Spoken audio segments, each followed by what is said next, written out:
evening and welcome to tonight's news. First up tonight, Boris Johnson today passed the buck to local authorities and employers on COVID-19 measures. As more questions begin to arise surrounding the reporting of deaths and a backlash against the mandatory wearing of face masks in shops and on public transport, which appears to be the only places infection can occur, as masks are not required anywhere else indoors or outdoors accessible to the public, sees the government wanting to take a back seat. The Prime Minister said people should return to work and get back on public transport. He went on to say social distancing should be able to end by Christmas, although I would say it ended a long time ago with the British public sticking their two fingers up to the measures. Moving on, yesterday Jihadi Bride won an appeal to re-enter the UK to appear in person at an appeal against having her citizenship revoked by the former Home Secretary Sajid Javid. The Jihadi Bride, who fled to Syria to join ISIS in February 2015, aged 15, is fighting to have the decision by the then Home Secretary overturned, claiming without British citizenship she is left stateless.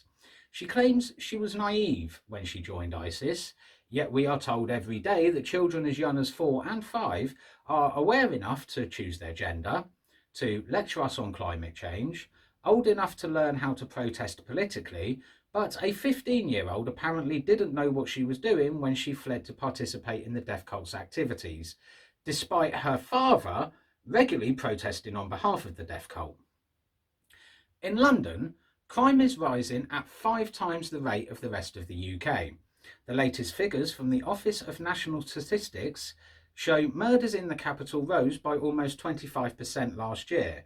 London is rapidly becoming a hellhole under the leadership of Sadiq Khan, with the mayor concentrating on vanity projects rather than protecting the city's inhabitants. Knife crimes are up by 28% according to the ONS figures.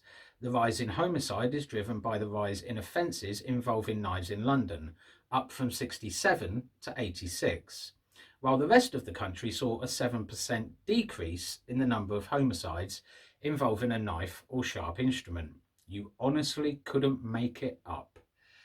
And last up tonight, Tom Moore, 100 years young, who raised 33 million doing laps of his garden to raise money for the NHS, today became Sir Tom Moore, as he was knighted by the Queen.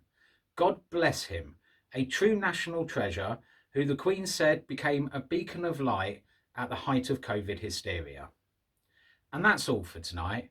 You will be safe out there, and if you can't be safe, win.